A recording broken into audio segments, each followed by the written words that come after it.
information. Y a-tu, sais-tu des outils Tu nouveaux? veux dire que je suis hypocrite? Non. Non? C'est juste que peut-être qu'on peut peut-être en savoir un petit peu plus. Y a-tu une intention dans le sens de nous donner des outils nouveaux justement pour contrer le bouleversement du Verseau? Si Alors, on- disons que... Est-ce qu'on m'entend bien? Oui. Parce que de temps en temps, on m'entend trop. De temps en temps, on m'entend pas assez. Alors, disons que pendant 50 ou quelques 60 conférences que j'ai faites, mon rôle consistait surtout à préparer l'homme à un nouveau vocabulaire. Alors évidemment, on a des personnes qui sont nouvelles chaque semaine, qui viennent jeter une oreille ici et qui ont de la difficulté à s'adapter au vocabulaire. Maintenant, ça prend 2 ou 3 ou 4 conférences, puis le vocabulaire pénètre bien. Maintenant, on devait créer dans la psychologie astrale, disons, du Québec, une nouvelle forme de vocabulaire. On devait permettre aussi l'enregistrement de ce vocabulaire sur cassette, ce qui a été fait pendant 60 et quelques conférences, donc pendant 120 heures. Et tu dis justement que depuis 3 semaines, j'ai comme une nouvelle intention. Alors, depuis 3 semaines, je l'avais déjà d'ailleurs expliqué que le Québec entrait dans une nouvelle forme d'énergie qui était sous-jacente depuis quelques 8 à 9 ans et qui présentement tentait et tendait à se matérialiser. Cette énergie, c'est celle de l'homme nouveau. C'est une énergie qui va amener sur la planète Terre une nouvelle forme de société, une nouvelle forme de gouvernement. On a déjà parlé de monarques, de grands monarques qui venaient de l'Orient, de l'Europe. Certains disent que le monarque vient du Québec. D'ailleurs, on va avoir une conférence prochainement avec Maurice Poulain qui va justement débattre le fait ici que le grand monarque vient du Québec. Du Québec, chose certaine, selon toutes les traditions, qu'elles soient indo-européennes, qu'elles soient soviétiques, qu'elles soient américaines, qu'elles soient québécoises, qu'elles soient traditionnelles, grecques, égyptiennes, quelle que soit la tradition, c'est du Québec que va venir l'homme nouveau. Maintenant, ce n'est pas, on n'a pas à se rendre orgueilleux parce que c'est du Québec que cela va venir, parce que ce n'est pas un homme orgueilleux qui va naître dans cette phase nouvelle du Verseau et qui va être le premier homme nouveau. Présentement, on est dans une phase d'énergie où l'énergie supramentale qui tend à être attirée par le plan géologique tellurique du Québec descend, c'est-à-dire est de plus en plus captée par la phase québécoise, étant donné que dans l'astral, certaines personnes ont préparé le chemin, c'est-à-dire que par des conférences que moi et que 2 autres personnes nous donnons, nous instruisons l'astral en même temps que le public, et ce qui servait de barrière, ce qui empêchait la chose nouvelle à se matérialiser, ce qui empêchait la transformation, le changement, dans l'astral est de plus en plus dilué parce qu'il est incrusté de nouvelles connaissances données non plus par les énergies astrales venant du haut, mais par l'homme qui, par exemple comme moi et comme les 2 autres, qui enseignent et qui, disons, la remplissent par le bas. Alors, ce qui fait que ce filtre d'énergie astrale collective, ce filtre piscéen, donc relié à l'ère du poisson, relié à nos vieilles traditions, relié à nos vieilles constructions, relié à nos vieilles structures psychologiques, tend à être détruit lentement, c'est-à-dire à être transformé, à être alchimisé, à être transmuté en quelque chose de plus diaphane, de plus transparent. Ce qui permet donc une descente plus rapide et plus bénéfique pour l'ère du Verseau, de l'énergie supramentale, de l'énergie qui va mener à l'homme une nouvelle conscience. Alors donc, mes intentions présentement, donc depuis 3 semaines, comme tu le dis, sont des intentions qui se veulent de toute façon constructives, d'ailleurs qu'ils l'ont toujours été, mais j'ai présentement, disons, une de mes fonctions en tant qu'orateur, en tant que conférencier, c'est de continuer à instruire ce plan astral de cette conscience nouvelle de l'homme nouveau, et de faire en sorte que les personnes qui présentement évoluent dans une conscientisation au Québec soient de plus en plus ouvertes, premièrement, à de nouveaux points de vue, quel que soit le point de vue, mais à de nouveaux points de vue, et qu'ils soient avertis, instruits, qu'un jour, ils sauront sans expérimenter, qu'ils sauront sans lire. Ils auront une mémoire expérientielle, la mémoire de leur vie, donc ils garderont la conscience d'eux-mêmes, mais ils seront capables, sans avoir peur, et c'est le problème. L'un des bouleversements du Verseau, c'est que l'homme n'est pas capable, il va avoir de la difficulté à assumer le fait qu'il est capable de connaître, c'est-à-dire de savoir sans expérimenter. Alors l'homme va se poser une question et l'homme va se répondre et l'homme va savoir en même temps qu'il se répond que ce qu'il dit est authentique. Ce n'est pas coloré et il n'aura pas besoin de se dire est-ce que ça a déjà été dit ou il n'aura pas besoin de parler en disant un tel a déjà dit ça, un tel a déjà dit ça, il pourra parler de par lui-même sachant que ce qu'il dit est authentique. Et lorsque je parle authentique, je ne veux pas dire que ce que l'homme va dire est vrai. Parce que la vérité, c'est un mensonge. La vérité, c'est l'antipode du mensonge et c'est une farce. C'est une interprétation de réalité qui, par rapport à l'homme, permet à cet homme-là qui a la vérité de dire que le reste est mensonge. Maintenant, la vérité, tu la retrouves chez chaque être humain et chaque être humain retrouve donc le mensonge chez ceux qui ont une autre vérité. Ce n'est pas la vérité. L'homme parlera d'une façon authentique. C'est-à-dire que ce qui va sortir de l'homme ne sera pas ni déformé, ni coloré, et ce sera pur. Est-ce que ce sera compris? Ça n'a aucune importance. Donc, cela peut paraître un mensonge pour les autres. Mais ce n'est pas important. L'homme n'aura pas besoin que les autres accréditent ce qu'il va dire. Maintenant, l'homme va devenir intelligent, donc conséquentiel, donc l'homme va finir par, même s'il a ce savoir instantané, il va être capable d'être écologique, c'est-à-dire qu'il va faire attention à ce qu'il dit pour ne pas créer un remous karmique qui pourrait revenir sur lui. Donc, il ne frustrera pas la population et il ne brisera pas des formes d'une façon dangereuse, de façon à créer des guerres, de façon à créer des meurtres, de façon à créer des assassinats. L'homme nouveau va faire attention. Mais présentement, disons, ce que moi je veux faire, c'est que ce que j'ai à faire, et cela s'en vient de plus en plus, parce qu'à l'instant où je commence cette nouvelle fonction, celle d'énergiser, certains pourraient dire celle de créer l'homme nouveau dans la conscience astrale du Québec. C'est vrai. Mais je ne crée pas l'homme nouveau dans la matière humaine. Ça, c'est à l'homme de le faire. C'est-à-dire que qu'est-ce que c'est créer l'homme nouveau dans la conscience astrale du Québec? Certains peuvent dire, je me prends pour un autre. Celui qui crée une mode, qu'est-ce qu'il fait? Il crée quelque chose de nouveau dans la conscience astrale d'une collectivité. Il se prend pas pour un autre, il le fait. Et les êtres humains vont accréditer cette mode et on va donc se peindre les cheveux en bleu ou on va aborder des signes peace and love que un militaire va sortir, un militaire anglais, ou on va faire certaines choses. Donc, on peut effectivement créer du neuf dans l'astral, à la condition qu'on ait une puissance mentale suffisante pour ne pas être coloré par l'astral et pour colorer l'astral à la place. Et c'est une de mes fonctions. Maintenant, pour que cela se fasse, c'est-à-dire pour que cet homme nouveau apparaisse, il doit y avoir une fusion de la conscience collective sociale, mais une séparation de la conscience individuelle de la conscience collective. C'est-à-dire que l'homme doit arriver à penser de par lui-même. Donc, l'homme doit savoir de par lui-même ce qui est vrai pour lui, ce qui est faux. Et un jour, il saura de par lui-même ce qui est authentique, ni vrai ni faux, mais ce qui est authentique. Lorsque tu vois, par exemple, un mirage dans le désert, c'est authentique. Est-ce que c'est une illusion ou est-ce que c'est une réalité? L'homme va dire c'est une illusion parce que la ville que je vois n'est pas là. C'est pas une illusion, tu peux le photographier. Mais ce n'est pas une réalité telle que ta psychologie la conçoit. Donc, pour ta psychologie, c'est une illusion, alors que scientifiquement, matériellement, c'est une réalité sous une forme différente de ce que la psychologie voudrait voir. C'est-à-dire que c'est la réflexion par la lumière avec une forme de condensation quelque part d'une image réelle vivant ailleurs. D'une ville ou d'un chameau ou souvent c'est du coke qu'on voit quand on voit des mirages dans le désert, il paraît. J'ai appris ça quand j'étais jeune dans une publicité, remarque. Alors, ce qui fait que, qu'est-ce qui est réel, c'est ce qui est authentique. Mais qu'est-ce qui est vrai, qu'est-ce qui est faux, ça, ce n'est pas important. L'homme nouveau, celui qui tend à se développer au Québec, surtout.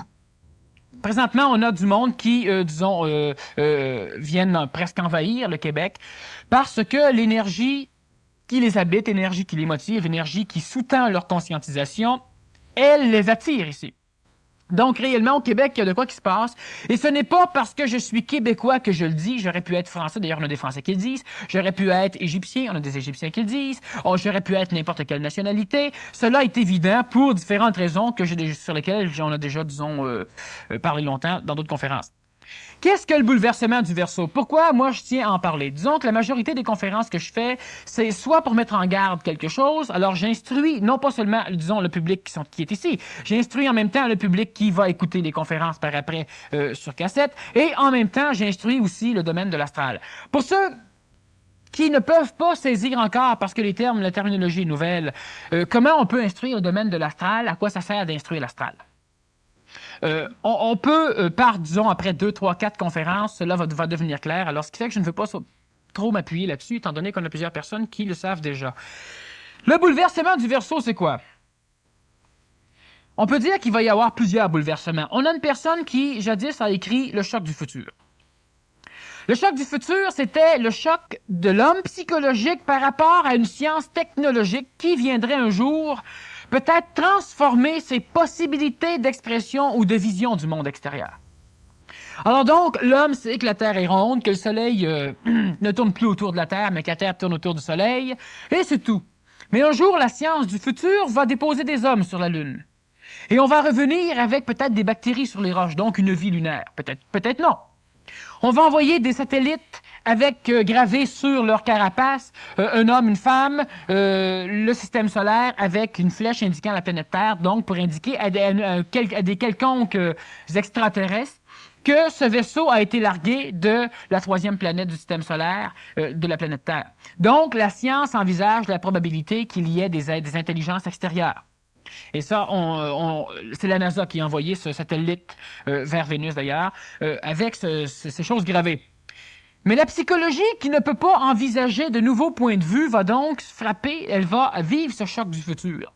Ou un jour, tu pèses sur un bouton et ta télévision s'allume, elle est en couleur, et à l'époque, tu avais une télévision noir et blanc qui avait de la misère à annoncer le beurre de peanut craft, tu sais. Bon. Alors, ce qui fait que ce choc du futur est important parce que tu as un cancer qu'une radiation te guérit. Si tu n'as pas de cancer, la radiation t'en donne. Bon. Alors, tu as une science technologique qui te permet de voyager d'un continent à l'autre à une vitesse effarante. À l'époque, tu te promènes à cheval, ou on vient d'inventer l'automobile qui fait le 30 000 à l'heure, vitesse effarante, qui donne mal au cœur à ceux qui embarquent à l'intérieur. Et aujourd'hui, comme je disais dernièrement, tu peux partir de Chicoutimi en avion Vaudou. Les avions, d'ailleurs, c'est même pas un avion rapide. Et en 15 minutes, t'atterrir à la base de Saint-Hubert à Montréal. Alors, ce qui fait que ce choc du futur, on le vit bien dans les pays industrialisés. Mais ce qu'on ne sait pas, c'est qu'il y a un choc beaucoup plus pénible à vivre pour l'homme moderne que le choc technologique. Parce que la technologie, elle suit à l'éducation l'évolution de l'homme et l'évolution d'elle-même, de la technologie. Donc, on enseigne. On a des micro-ordinateurs dans les écoles. On a plusieurs choses. Ça suit. C'est pas trop pire. Le choc du Verseau, c'est quoi? C'est une phase matérielle, psychologique, vitale, mentale, où l'homme va verser dans un ère nouvelle. Il y aura évidemment une période de stagnation, de refus de l'ère du Verseau, une période de transition, et c'est là que les bouleversements vont se faire le plus sentir, et une période d'acceptation. Et il se trouve que c'est la même démarche que va vivre une personne qui est condamnée à mourir. Alors, une personne qui va mourir parce qu'elle est malade, parce qu'elle est âgée, parce qu'elle est condamnée à mort par un système pénal, va vivre ce genre de phase. Et c'est ce qui va se passer pour l'ère piscéen, l'ère du poisson, vers l'ère aquarien, l'ère du Verseau.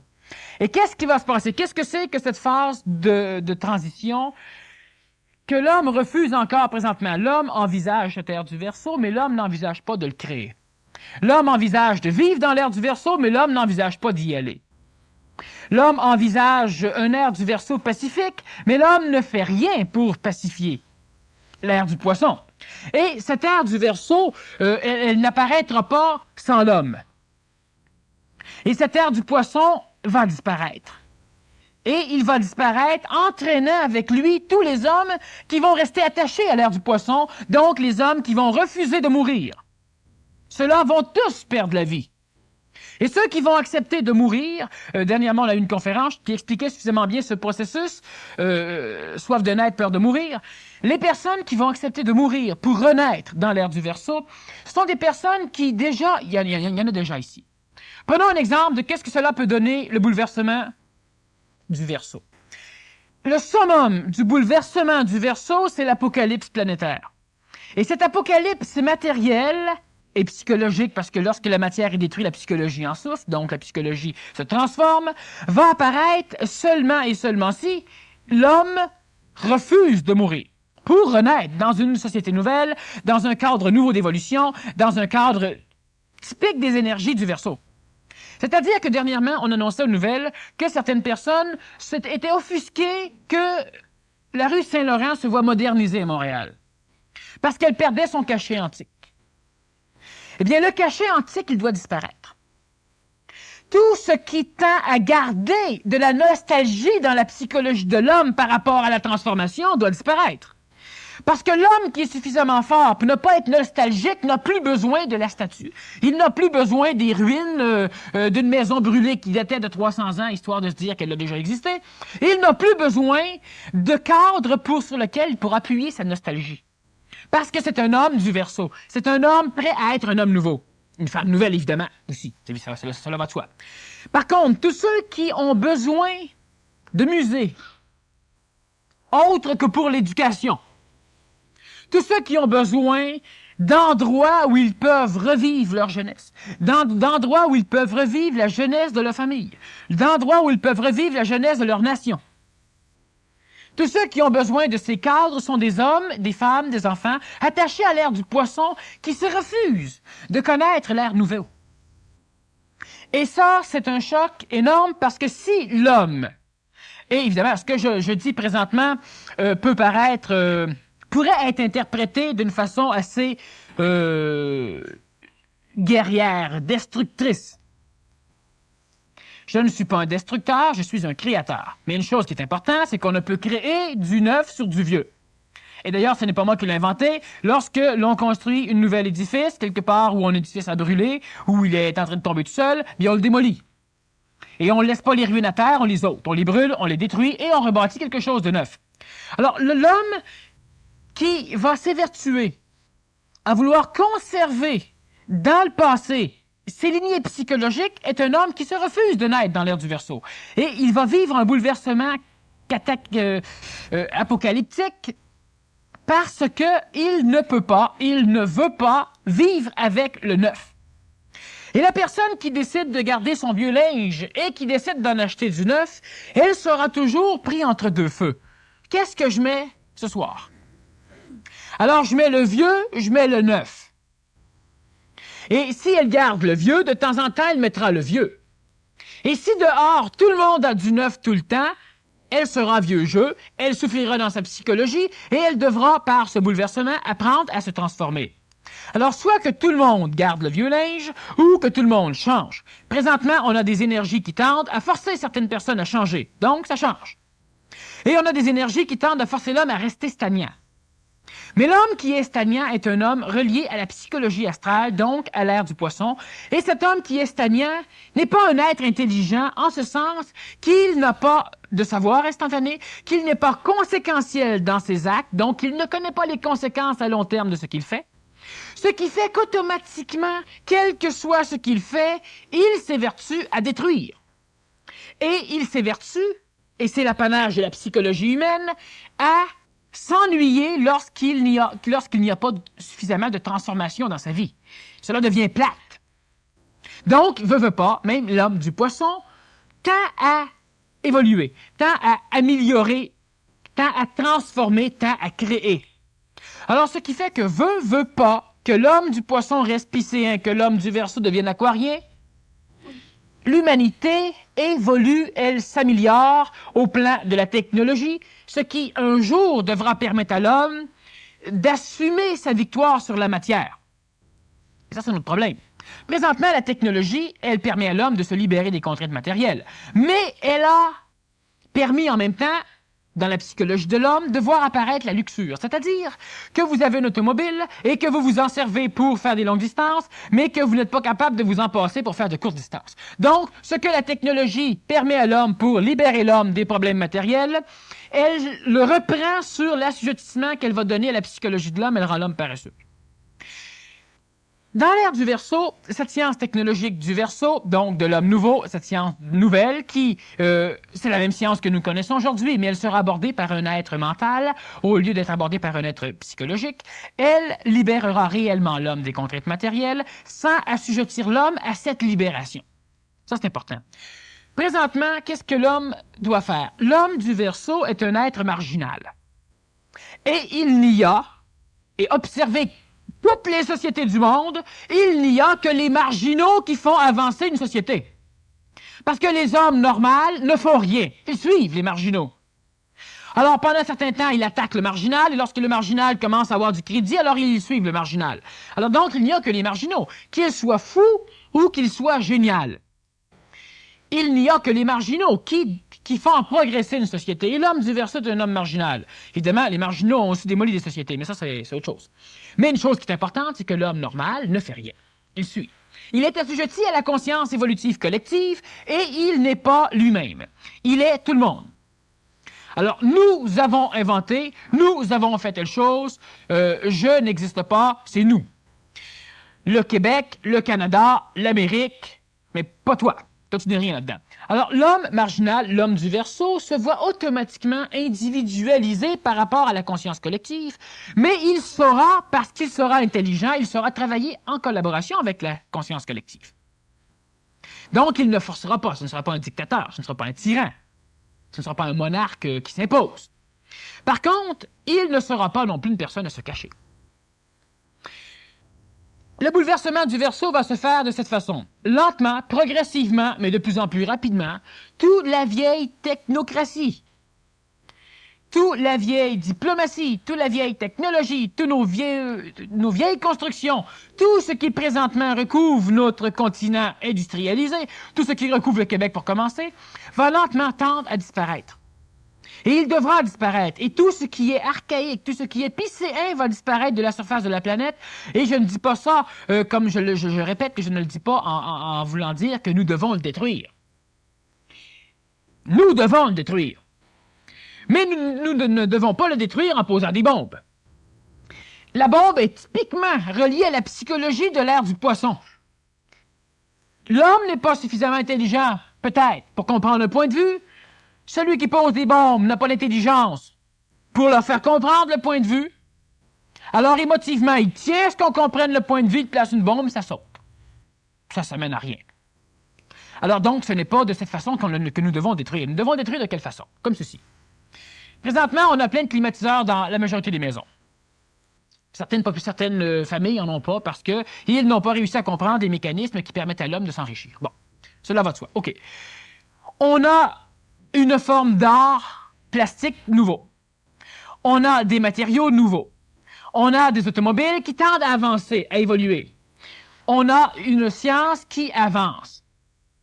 Mais le problème, c'est que l'homme refuse, parce que l'homme a peur, de faire en sorte que cette science pénètre réellement dans sa vie pour le libérer des contraintes matérielles, parce que l'homme se connaît suffisamment bien du moins pour savoir que si une chose vient alléger son fardeau matériel, il va s'y attacher.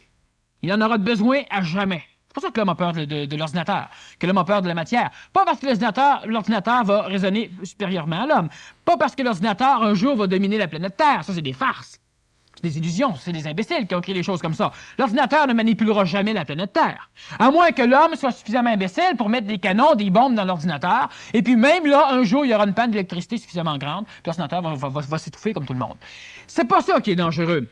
Ce qui est dangereux, c'est que la science permet à l'homme de devenir un être humain qui, après quelques 40 ans, va peser 800 livres, ne pourra plus se lever de sa chaise, aura une chaise flottante, aura des trucs après lui pour l'alléger un peu pour qu'il puisse marcher, parce que l'homme sera devenu une loque humaine. C'est ça le problème. Là, on a peur du nouveau. Mais on a peur du nouveau parce qu'on conçoit l'homme nouveau à partir de l'homme présent, de l'homme moderne, de l'homme du poisson, un homme paresseux, un homme qui se fait facilement assujettir, un homme qui se plaît d'être esclave de tout ce qu'il crée. Alors que l'homme crée des égrégores dans l'astral, que l'homme crée des diables, des satans, des démons, l'homme en a peur. Que l'homme crée une magie qui s'appelle le vaudou, que l'homme crée une sorcellerie noire, que l'homme crée des possessions. Et l'homme en a peur. Parce que celui qui possède quelqu'un a peur que ça lui revienne dessus, et celui qui se sent possédé, c'est parce qu'il a accepté cette possession. Il a accepté de créer dans sa psychologie, ce que nous appelons l'astral dans l'ésotérisme, des mécanismes, des formes, des égrégores, des formes pensées, des animalités, des démons, qui peuvent le posséder. Et l'homme se complaît, même s'il veut s'en sortir, de rester possédé. L'homme invente la cigarette et l'homme est pogné avec la cigarette. L'homme invente la paresse, parce que tout ce qui est matériel présentement amène la femme à cuisiner moins, amène les parents à ne plus éduquer les enfants, amène l'homme à ne plus marcher, à ne plus courir. Il y a eu un temps où l'homme marchait, l'homme montait, l'homme grimpait, l'homme travaillait suffisamment, ou l'homme s'amusait suffisamment pour ne pas avoir à s'astreindre à faire 2 heures de jogging tous les jours, ou tous les semaines. L'homme est rendu suffisamment abruti, dans son vécu qu'il doit s'imposer un conditionnement physique parce que la vie qu'il mène ne lui en donne pas. Et ça, c'est typiquement lycéen, c'est-à-dire qu'on conçoit un monde qui vient alléger le fardeau physique en pensant que ça va alléger le travail de l'homme. Le travail de l'homme, c'est de créer. Et ce travail, jamais il ne sera remplacé par une machine. Mais l'homme s'imagine qu'il doit travailler pour ramasser de l'argent, pour s'acheter une libération. Il gagne sa vie. Il ne mérite pas de vivre. Mais pour la société, il mérite de vivre. Alors cet homme, qui va passer dans l'ère du Verseau, va devoir abandonner tout ce qui a d'antique et chez lui, et dans sa psychologie, et dans la matière. Et ça va créer un bouleversement qui est annoncé par nos prophètes, par Michel de Nostradamus, qui est annoncé par Saint Jean de Patmos, qui est annoncé par plusieurs, et qui plaît à l'homme. L'homme se plaît de parler d'Apocalypse. Et cet Apocalypse, c'est le bouleversement du Verseau. C'est ce qui doit mourir parce que cela ne doit plus être, pour laisser être ce qui doit être. Mais c'est pas nécessaire qu'on se détruise par la guerre. Mais c'est nécessaire que ces choses partent. Et si l'homme devient suffisamment mental, si l'homme devient suffisamment intelligent, conséquentiel, écologique pour créer cette nouvelle société, pour créer dans sa psychologie cette nouvelle famille, pour commencer à entrevoir le nouveau, cesser d'être nostalgique et de passer son temps à se retourner en arrière et de dire « Est-ce que je fais bien de quitter ça? » Je le sais pas. Ce qui est en arrière, c'est mort. Et c'est jamais pareil. Et ça tend à pourrir l'homme. Et l'homme ne doit pas regarder en arrière, sauf pour voir l'expérience. Peut-être. Mais pas regarder en arrière avec sa mémoire psychologique, avec sa mémoire mentale. Une mémoire non colorée qui sera capable de lui faire voir l'expérience telle qu'il est, sans que celui-ci soit assujetti, coloré, impacté dans l'expérience émotive qui a été vécue par l'homme lorsqu'il a vécu cette expérience. Là, il n'y a pas de danger. Mais lorsque l'homme surtout retourne en arrière et que lorsque l'homme se dit « Ouais, mais c'était le fun. Je devrais peut-être m'acheter un autre chien. Je n'avais un dans mon dernier appartement, puis il s'est fait tuer. Puis là, je m'ennuie. » L'homme s'achète un autre chien, ça sera pas pareil, ça peut être pareil. Qu'est-ce que ça va faire? Ça va faire que notre bonhomme ne sortira pas trop, notre bonhomme va avoir ses trous psychologiques remplis par son animal. Ce n'est pas mauvais. À la condition qu'il fasse d'autre chose que de se faire remplir les trous par son animal. L'homme qui s'évertue à refuser la technologie, l'homme qui s'évertue à ne pas penser qu'il mérite cette technologie, est un être qui va souffrir royalement ce bouleversement du Verseau. Parce que ça s'en vient. On parle de guerre des étoiles. On refuse, les Soviétiques refusent en tout cas, que les Américains se prêtent à ce genre de découverte. On voit des films. Présentement, il y a dans l'énergie supramentale américaine, parce que c'est surtout aux États-Unis que cela se développe, et principalement au Québec, on a des films qui tendent à préparer l'homme à cette ère du Verseau, mais en gardant les caractères du poisson à l'intérieur de ces films. Alors, on a des films comme la trilogie de la guerre des étoiles, comme plusieurs autres films, et on a certains romans qui ont été d'ailleurs totalement manqués en film, mais qui sont très bons en livre, qui tendent à instruire l'homme. Ce sont des histoires qui marchent parce que l'homme, au fin fond de lui, a cette énergie du Verseau. Mais par-dessus tout ça, il y a l'énergie du poisson qui fait que l'homme refuse. Alors l'homme va donc se refuser, à un moment donné, de prendre une vieille bâtisse, de prendre quelque chose qui ne va plus avec la psychologie contemporaine, qui ne va plus avec l'éducation contemporaine, qui ne va plus avec la science, qui ne va plus avec rien. Et l'homme se refuse de le démolir sous prétexte que c'est l'héritage de nos ancêtres. Mais nos ancêtres, ils vont revenir dans le futur, puis nos ancêtres, s'ils ne reviennent pas, sont plus là de toute manière. Nos ancêtres n'ont rien à foutre avec ces vieux ponts qu'ils ont construits, puis avec ces choses. Au niveau de l'éducation, cela peut être bon de garder dans certains endroits des mécanismes du passé. Au niveau de l'éducation. Pas au niveau de l'éducation psychologique, au niveau de l'éducation technologique, scientifique, pour que l'enfant, pour que l'homme puisse connaître les mécanismes qui ont régi l'évolution de l'humanité. Donc, les mécanismes écologiques qui ont régi l'évolution de l'humanité. On ne doit pas oublier le passé d'une façon mentale. Par contre, le fait de vouloir conserver. Sachez présentement que l'Europe est un pays qui souffre. L'Europe est un pays qui souffre. L'Europe est entourée. D'un côté, il est pris au piège par l'Union soviétique, et de l'autre côté, il est pris au piège par les Arabes, par le terrorisme international et par toutes ces choses-là. C'est un pays qui est en train, c'est un continent qui est en train lentement de s'enfoncer. Sous l'eau, pas nécessairement. Sous l'astral, totalement. Sous les bombes, sous tout ça. C'est un pays qui s'en va. Et dernièrement, on a une personne qui nous disait, et il a vérifié lui-même, il a rencontré des personnes, on a en Europe quelques aéroports qui sont sur lesquels, sur certaines pistes, on a des Boeing, des 747, de gros Boeing, tournent 24 heures sur 24, il n'y a personne à bord. Il y a un pilote, un copilote, il y a tout ce qu'il faut qui sont là 24 heures sur 24, sont relayés, et ils sont payés mensuellement par de riches Européens qui les louent pour que lorsqu'ils vont devoir sacrer le camp, qu'ils n'aient pas à réserver de place, ces avions. Et ces avions tournent en Allemagne, en Angleterre, en France, en Espagne et ailleurs. Et ces personnes, lorsqu'ils vont sentir énergétiquement que là, c'est le temps qu'il faut sacrer son camp parce que l'Europe, il n'en restera plus, ces avions sont prêts à décoller pour l'Amérique. Ces choses sont réelles. Et ce ne sont pas des personnes qui sont idiotes. Ce ne sont pas des philosophies ésotériques, apocalyptiques de personnes aliénées. Ils le savent, ils vivent là, ils le vivent, ils le sentent. Et ça se sait. N'importe quelle personne, le moindrement férue de connaissances politiques qui va faire un tour en Europe revient et il le sait. Il le sait. Le bouleversement va se faire. Et si ce n'est pas l'homme mental qui le fait parce qu'il transforme la matière, ça va se faire par l'homme du poisson qui va le faire parce qu'il va détruire sa matière. Et quel que soit ce qui va se passer, je ne vous prédis pas un apocalypse, on l'a prédit suffisamment à ma plate, mais je peux vous assurer qu'il y aura et que l'homme vivra un bouleversement majeur, bouleversement vers le Verseau. Cette phase de transition.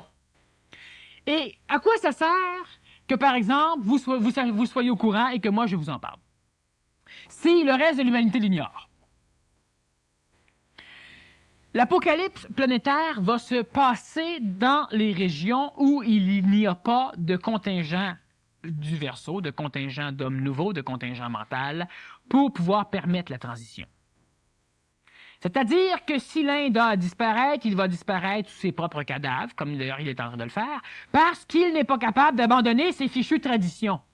Ces vieilles doctrines, ces vieilles religions, ces vieilles choses, qui ont été extrêmement salutaires pour l'humanité indienne, de la race aryenne entre autres, et qui ont été extrêmement bonnes, mais qui présentement emprisonnent l'homme parce qu'elles empêchent l'homme de passer à un autre palier.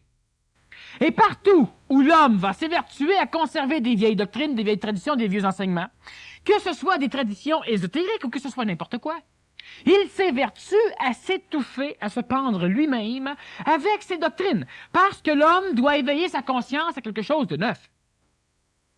L'homme doit cesser de croire, l'homme doit commencer à comprendre ce qui se passe. Et lorsque l'homme va comprendre ce qui se passe, il va développer le mental suffisamment puissamment chez lui, et l'homme va finir à atteindre ce savoir instantané.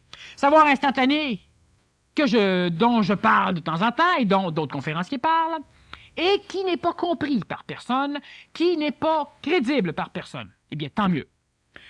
Le savoir instantané, qu'est-ce que c'est? La conscience supramentale, qu'est-ce que c'est?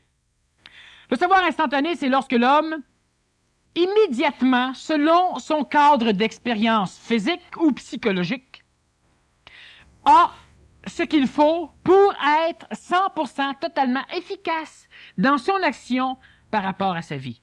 Cela veut dire que lorsque quelque chose arrive devant moi, et c'est la première fois que je le vois, je sais ce que c'est, je sais comment m'y prendre avec, je sais tout ce qui regarde la chose de façon à me permettre d'être efficace. Et lorsque l'événement est passé, je ne mémorise pas ce qui s'est passé. Je ne sais pas, je n'ai pas besoin de le mémoriser, je m'en fous. Je suis authentiquement vivant parce qu'il y a toujours du neuf devant moi. Jamais de vieux avec moi. Et ce savoir instantané, il n'est pas perceptible par l'homme du poisson parce que l'homme du poisson sait qu'il existe à partir de son expérience mémorielle. L'homme du poisson a un bagage en arrière de lui et par rapport à ce bagage, il se perçoit. J'ai déjà dit que l'homme se disait « j'ai été, donc je suis ». Et dans le j'ai été, il y a la mémoire. Dans la mémoire permet à l'homme de penser. Je pense en français parce que j'ai appris le français. Je pense à un cheval parce que j'ai connu le cheval. Donc j'ai été, ou je pense, donc je suis. Mais en réalité, l'homme qui pense n'est pas. Il a été. Et l'homme qui s'évertue à s'imaginer qu'il est parce qu'il a été est un peu à côté de la traque. Il est dans cette ère du poisson, cette ère de tradition, cette ère du passé qui refuse évidemment la possibilité au savoir instantané d'être vécu par l'homme. Parce que l'homme ne se met pas dans le présent, l'homme se met un iota dans le passé. Donc, le savoir instantané passe en avant et l'homme ne le connaît pas. L'homme le connaît de temps en temps. L'homme, de temps en temps, oublie qu'il existe. Les artistes font ça souvent. Mais les artistes sont beaucoup plus reliés au plan astral qu'au plan supramental. L'homme oublie qu'il existe, tout d'un coup, il a un flash. Il a une idée géniale. Est-ce qu'il a réfléchi à cette idée-là? Non. Mais c'est génial. Là, maintenant, il se pose, demande pas d'où ça vient. C'est pas important d'où ça vient de lui. Il a capté cette énergie parce qu'il était dans un état pour la capter, et maintenant, il tripe dessus.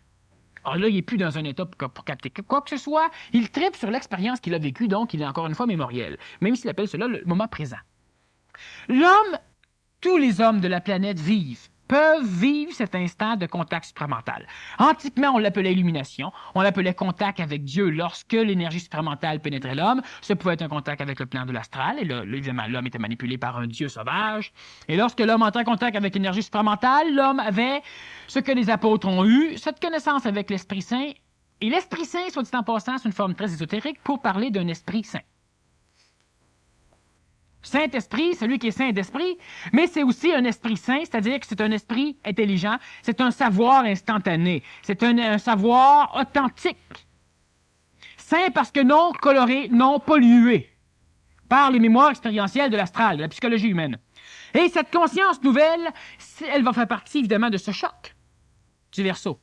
Parce qu'un jour, on aura des savants qui diront « Je ne comprends pas, je ne sais pas ce qui se passe, qu'est-ce qu'il faut faire? » Et on aura un petit cave qui va passer par là et qui va lui dire « C'est simple, fais ça, ça, ça, ça, ça. » Le savant va tomber sur le derrière, il va dire « Je ne sais pas c'est qui, mais pour l'instant, je le fais parce que c'est évident, c'est ça qu'il faut que je fasse. » Et après, il va dire « Ce gars-là, il est dangereux, il faut le détruire. » C'est évident que quelqu'un qui sait tout, il faut le détruire. Pourquoi? Parce qu'on s'imagine que celui qui sait tout s'évertue à pénétrer les âmes des personnes une après l'autre pour aller voir ce qui se passe dans le culotte.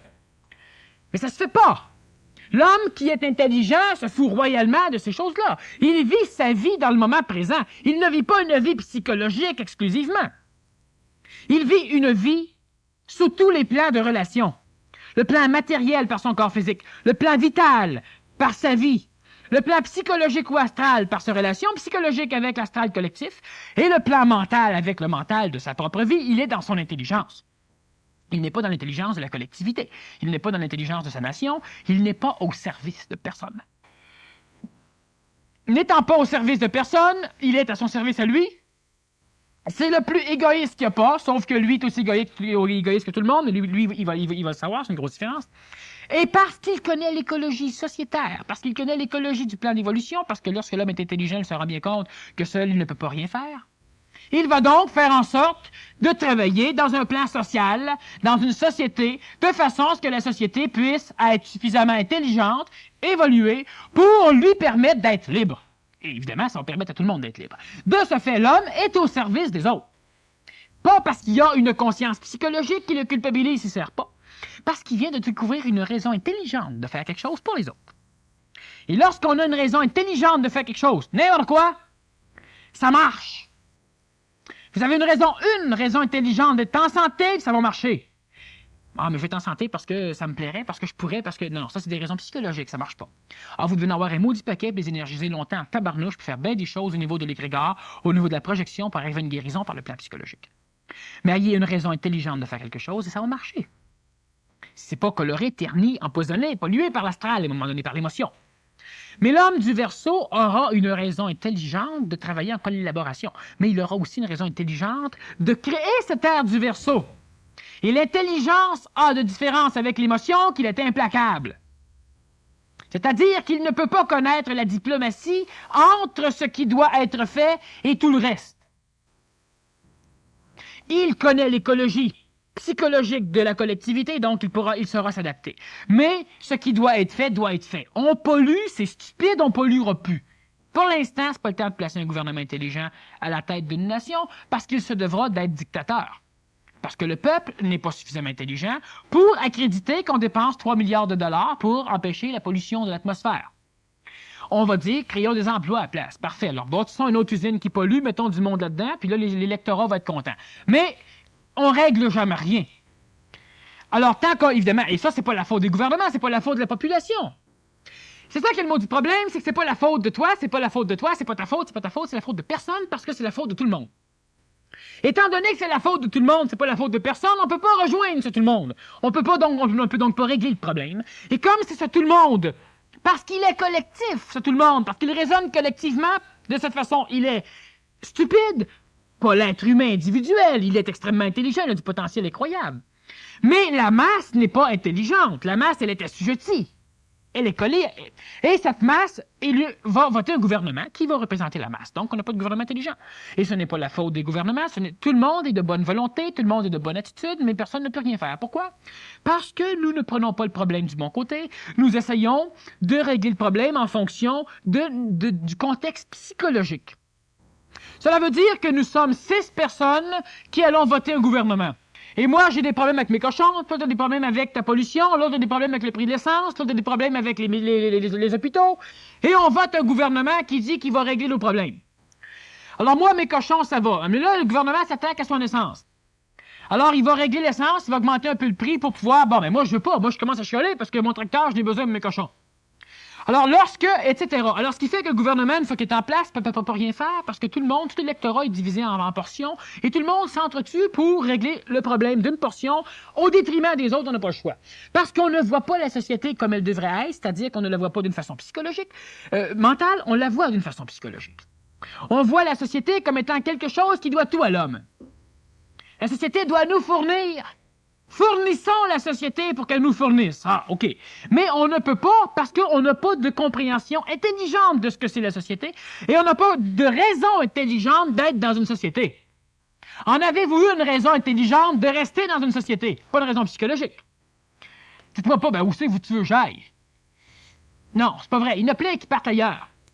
Une raison intelligente d'être dans un cadre sociétaire. Mais trouvez-en une, trouvez-en deux, trouvez-en trois, vous allez cesser de chialer. Vous allez commencer à comprendre pourquoi il se passe des choses et vous allez être capable, à un moment donné, de faire en sorte de changer certaines choses. Et ça va alléger le fardeau du bouleversement du verseau chez vous. Et si vous me dites, oui, mais chez les autres, si moi on est 15, on est 20, chez les autres, c'est parce que vous avez une conscience collective si vous pensez comme ça. Et vous vous imaginez que tout le monde doit collaborer avec vous pour que ça marche. Les autres sont dans une conscience collective. Puis s'il y a personne qui monte à un moment donné pour le faire, ils le feront pas. Fait que si vous êtes dans la gang à attendre, ça marchera jamais.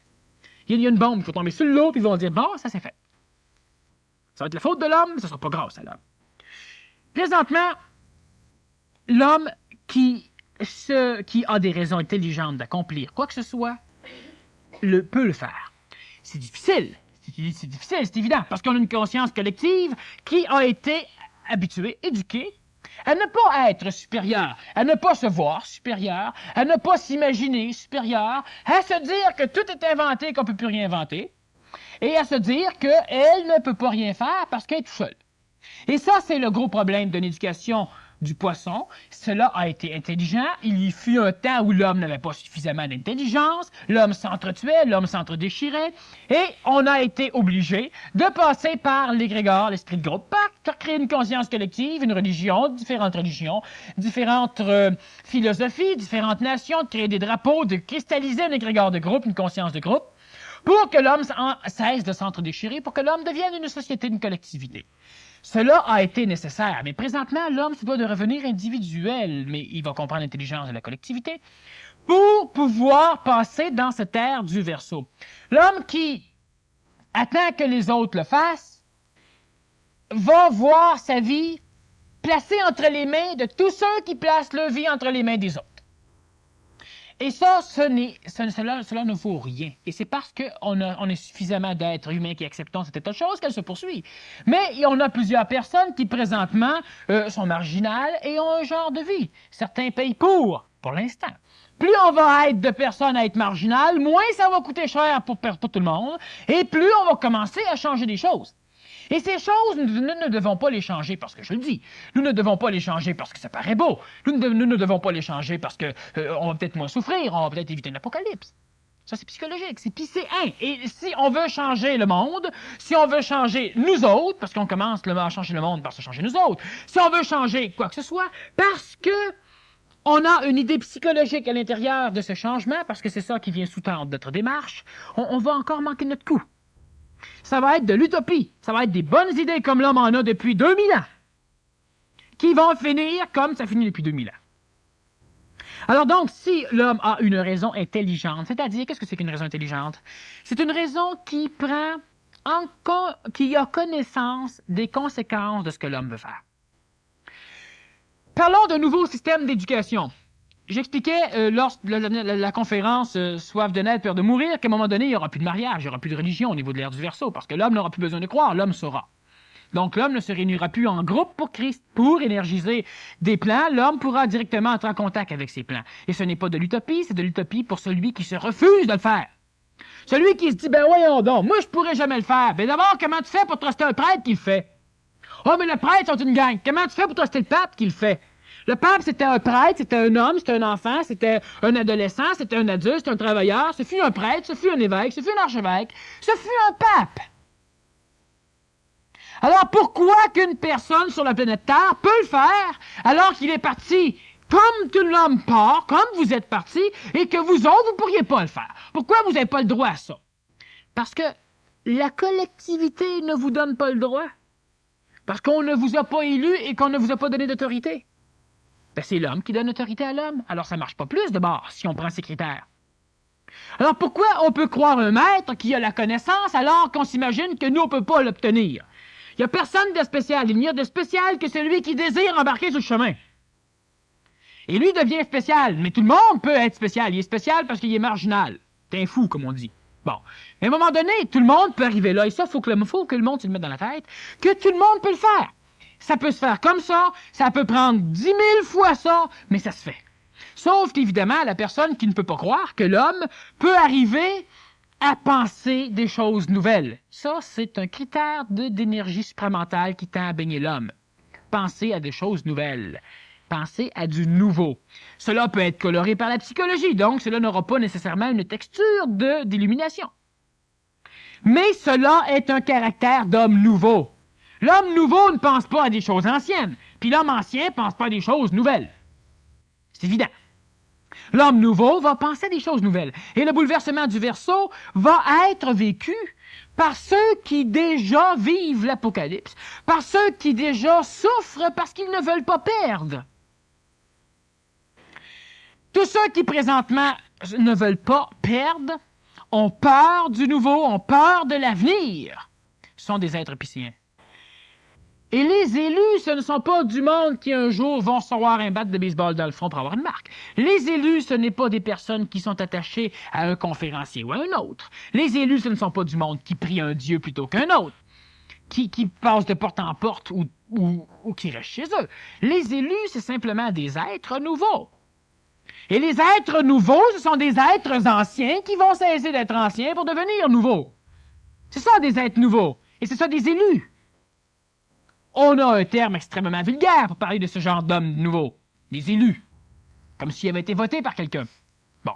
Mais l'homme nouveau, la femme nouvelle, l'enfant nouveau, ce sont des êtres qui ont comme caractéristique de penser à demain. Et il faut faire attention. Il y a une maudite différence entre penser à demain et s'inquiéter de demain. S'inquiéter de demain, c'est piscéen. C'est relié à l'ère du poisson. Et dans cette ère du poisson, on enseigne donc, à chaque jour suffit sa peine. À chaque jour suffit sa peine. Et cela s'adresse à des hommes qui souffrent. C'est pas à chaque jour suffit sa joie, c'est à chaque jour suffit sa peine. Et c'est authentique, c'est vrai. L'homme qui se complaît dans la souffrance ne doit pas souffrir demain puis hier puis aujourd'hui. Il ne pourra pas vivre. Mais il ne peut pas comprendre les mécanismes. Alors on essaie de le limiter dans sa souffrance évolutive, expérientielle, et à chaque jour suffit sa peine, à chaque seconde suffit sa peine. Mais de réfléchir dans une lignée de demain. Ce n'est pas s'inquiéter de demain, c'est construire pour demain. Et c'est extrêmement différent. Cela veut dire que l'homme vit dans le présent, mais que l'homme est conscient des conséquences qu'il fait. Et comment voulez-vous être conscient des conséquences de vos actes si vous n'étirez pas ça dans l'avenir? Vous prenez une boule de neige puis vous la tirez sur le capuchon de votre chum. Vous avez prévu dans l'avenir. Vous avez prévu que l'action que vous faites va donner un résultat particulier. Et lorsque l'homme s'évertue à fuir le raisonnement de l'avenir, pourquoi qu'il fuit le raisonnement de l'avenir, l'homme? Pas parce qu'il est incapable de raisonner dans l'avenir. C'est difficile, ça demande un peu d'énergie, mais ça s'acquiert par la pratique. Pourquoi l'homme se refuse de voir l'avenir? Je parle pas de tirer aux cartes ces choses-là. L'homme veut voir l'avenir. Mais moi, j'ai déjà tiré aux cartes dans un marché aux puces parce que mes poubelles se vendaient pas assez bien. Alors, j'ai tiré aux cartes, payé ma table. Et le monde venait me voir et me disait j'accepte à la condition que vous me dites juste des bonnes choses. Ah, j'ai pas de problème, moi, de dire rien que des bonnes choses. Et c'est fréquent, et c'est extrêmement fréquent. Alors, ce n'est pas ce genre d'avenir de foutaise qui ne vaut absolument rien. Alors, vous êtes beau, vous allez tout gagner, c'est parfait, vous allez perdre 10 piastres. Merci. Ça, là, l'homme recherche ce genre d'avenir, et c'est pour ça que l'astrologie fonctionne. On veut savoir ce qui va se passer, puis on n'y croit pas. La majorité de ceux qui lisent l'horoscope n'y croient pas. De ceux qui se font tirer aux cartes et qui payent cher n'y croient pas. Ben, ils disent qu'ils ne croient pas. Bon. Ils sont assujettis à un mécanisme psychologique qui tend à envoyer l'homme dans une démarche de recherche où il va trouver le paradis dans l'avenir. Mais merde, le paradis, il le vit, il faut qu'il le crée, son paradis, il faut qu'il le fasse. Là, c'est dans sa psychologie. Beaucoup plus que d'autres choses, mais pas dedans les tarots, dedans la boule de cristal, dedans je sais pas quoi. L'homme qui pense à l'avenir, c'est un homme qui se dit « Est-ce que je vais avoir un enfant ou non? » Si j'ai un enfant, cela veut dire telle chose. Mais l'homme n'a pas peur de l'avenir, parce que l'homme doit savoir qu'il est capable de régler tous les problèmes s'il envisage l'avenir. Faut pas que l'homme se dise « Maudit que j'étais bien dans le passé ». Là, il ne réglera pas son problème. Il y a deux problèmes. L'homme doit penser dans l'avenir, pas rêver dans l'avenir. L'homme doit envisager l'action qu'il pose immédiatement, ce que vous vivez quotidiennement en fonction de votre avenir. Pas votre avenir pécunier. Ça a une importance, parce que c'est ça qui vous permet d'exprimer puis de créer. Puis de voyager puis d'apprendre puis tout ça. Mais pas un avenir juste comme ça, mais un avenir conséquentiel. Vous buvez, ça a des conséquences dans l'avenir. Vous pétez, ça a des conséquences dans l'avenir. Avenir immédiat. Alors, ce qui fait que l'homme du Verseau n'a pas peur d'envisager l'avenir, mais il ne l'envisagera pas d'une façon totalement restreinte à lui-même. Mais il envisagera aussi cet avenir dans lequel il aura évolué. Alors, vous êtes extrêmement conscientisé, tout va bien, vous comprenez des choses, mais la société vous empêche d'être ce que vous voulez être. Pas compliqué, changeons la société. Ah, ils ont la peur. Ah, vous n'êtes pas des hommes d'avenir, des hommes du présent passé, même pas du présent. Parce qu'on doit transformer notre cadre d'évolution et on doit le créer pour alléger ce bouleversement du Verseau. Non. Parce que c'est intelligent de le faire, oui. Et ça, il faut que l'homme comprenne l'intelligence, sinon, de toute façon, ça va se faire. De toute façon, cela va se faire. Présentement, on a des doctrines qui s'appellent, par exemple, socialistes communistes, qui ne veulent pas être détruites. Et pour se préserver de la destruction, qu'est-ce qu'ils peuvent faire? Rien d'autre, sinon détruire tout ce qui peut les détruire. On a des doctrines chrétiennes, on a des doctrines démocratiques, capitalistes, on a des traditions de tous les ordres. Mais comment voulez-vous qu'un jour l'humanité s'entende si chacun veut conserver ses traditions archaïques? C'est impossible. Alors cessons de rêver à un millénium, à un paradis terrestre ou à un ère de paix après l'apocalypse. Si on ne veut pas tout balayer à un moment donné, mais balayer, ce n'est pas rien que par les armes. Cela va se faire par les armes parce que l'homme est suffisamment inintelligent, l'homme est suffisamment conservateur de ses traditions pour les défendre au prix du sang. Et c'est pourquoi l'homme a enseigné la paix par la guerre depuis que le Nazaréen lui a dit de vivre en paix.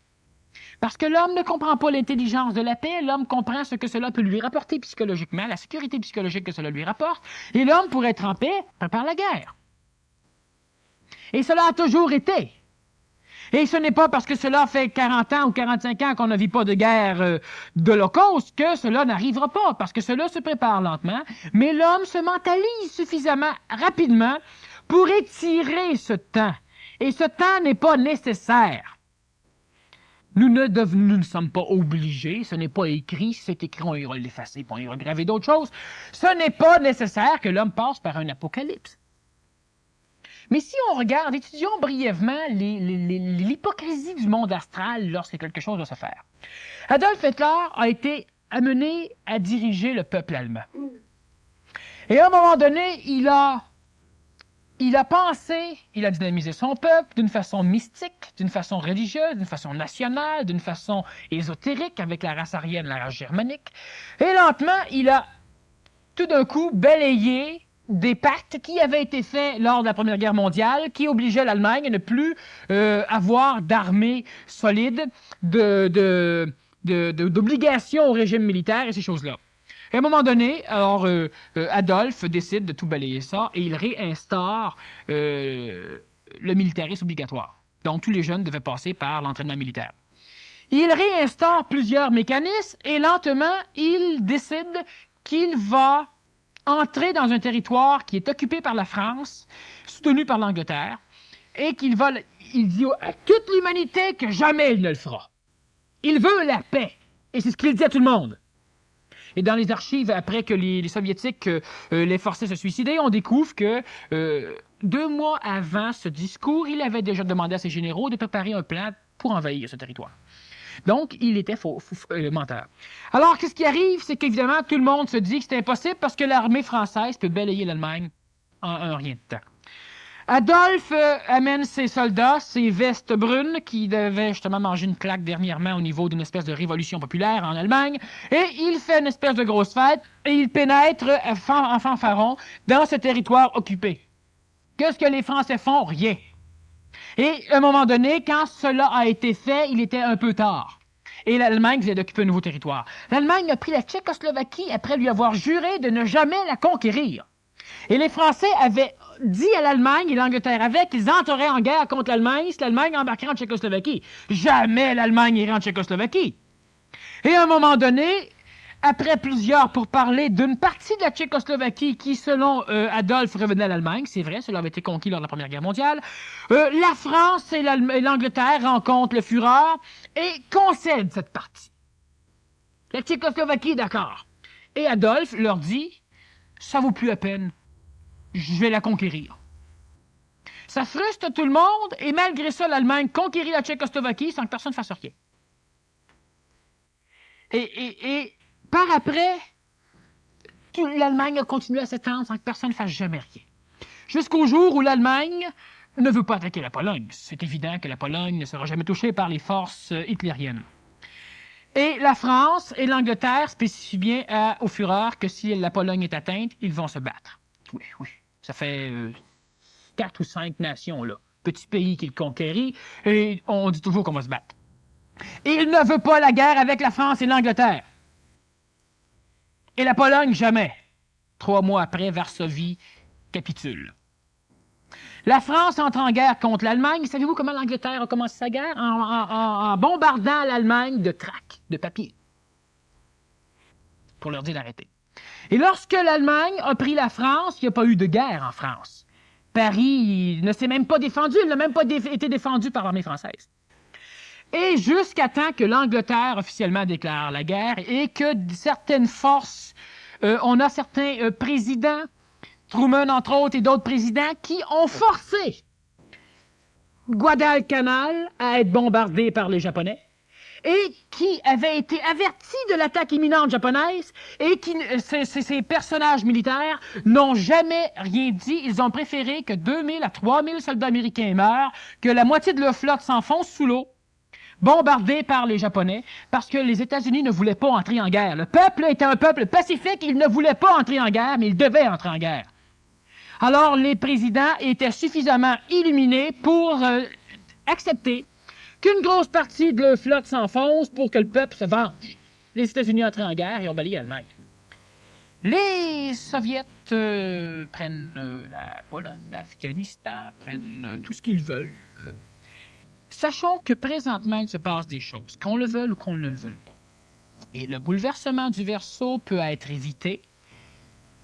Chez certaines personnes, tout ça, on va y revenir à la deuxième partie.